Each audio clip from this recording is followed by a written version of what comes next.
What's up, y'all? Jason here. I want to tell a quick story about how I got the 2018 Mustang GT, and it all starts off with me buying my 2013 Honda Civic. You know, I bought that when I was in college. I was super happy. It was everything that I wanted. So super happy with the car. But once I started getting myself more involved into the car community, I learned that wow, like there's other features in cars that I want, like rear-wheel drive, all-wheel drive, those kinds of things. And so my wish list of cars came down to three, which was the S2000, the WRX, STI, and the Mustang GT. And one day I decided to take my car to a Honda dealership, get my oil changed, and there was a S2000 there for sale. It's a 2001 S2000, so it came with the AP1 motor, which was super nice. And we started talking about, you know, potentially trading my car in for it, but it would have just been a swap. And I wasn't sure if I was ready to swap the car, just because I'd be gaining a little bit more power, or, you know, like 50 horsepower, and that's a big deal. But losing torque, and for me to buy a car that's 17 years old or 16 years old at that time, and trade it in for a car that was only 3 years old, I thought the drop off was a little bit much for me, so I just never fell through with that deal. But it was really nice just being around that car. I felt really appreciated.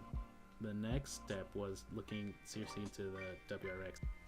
One day, my partner, she decided to go to a Dodge dealership, went to go buy herself a Jeep, and there was a used STI there. And the guy that sold her the Jeep let me drive the STI, and it was like super fast, super loud, all-wheel drive. You know, it was hitting the turns really hard, and it was everything that I wanted in the car. And I was like, wow, this is the car that I want. So that's when I started seriously considering buying the car. But the day that she bought her car, I wasn't financially able to purchase the STI, so I knew I was going to eventually get one, or I hoped I was going to eventually get one, but just not that day. So about 3 or 4 months later, I decided to go to a Subaru dealership around me, and this area is pretty high end, kind of, I would say, upscale. And so I went to the dealership, and you know, they had 4 or 5 STIs going for about 45,000, and WRXs going for about 36. So all the premium stuff. And I'm not surprised, you know, based on the location of those vehicles, they probably were expecting those people paying that price. And I was there for about like 15-20 minutes. I never got acknowledged by anybody. I felt unwelcomed, you know, never felt appreciated by anybody.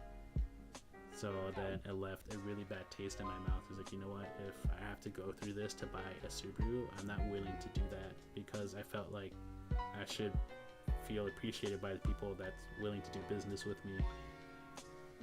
But so then that's when I started to seriously consider the Mustang. So if fast forwarding a little bit more, I started to consider the Mustang Boss, or a used S550. So the issue with a used Mustang Boss is that they held their value really well, which is nice, you know, but they had a lot of mileage. So an average Boss, and there weren't that many to begin with. There are about 50 to 60,000 miles on it, for about $35,000. So that was a big trip for me. And so I learned that 2018 Mustang GTs were mechanically different and had an updated front fascia.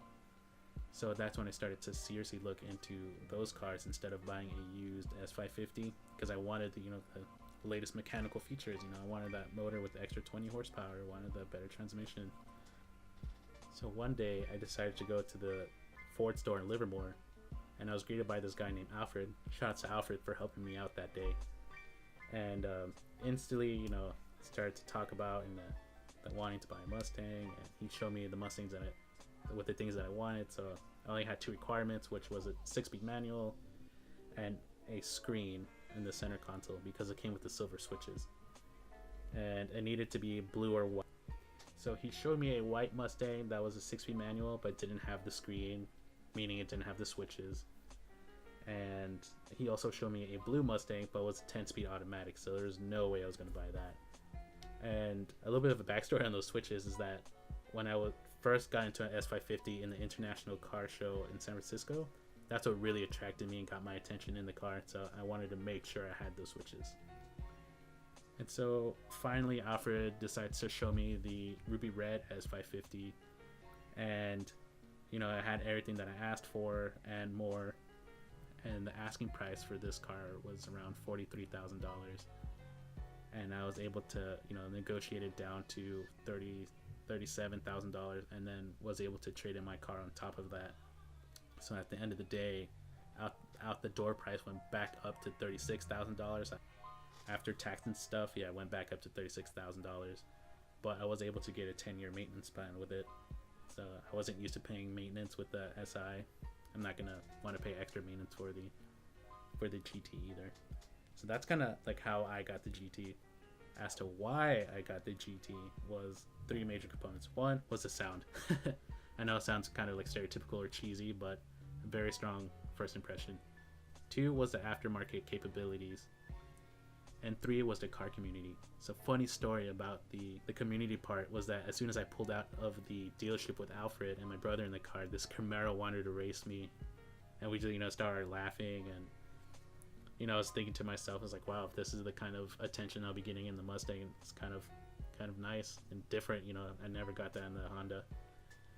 But so yeah, those are the 3 major components as to why I bought the Mustang. And so far, I'm really enjoying every single feature of the car. You know, the paint was unexpected surprise, so I really enjoy that. And thank you for watching.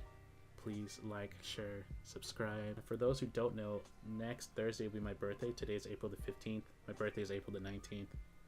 And please comment what my next mod should be, so it'll be kind of like a birthday present to myself. And I'll take any suggestions. So thank you for watching. Peace.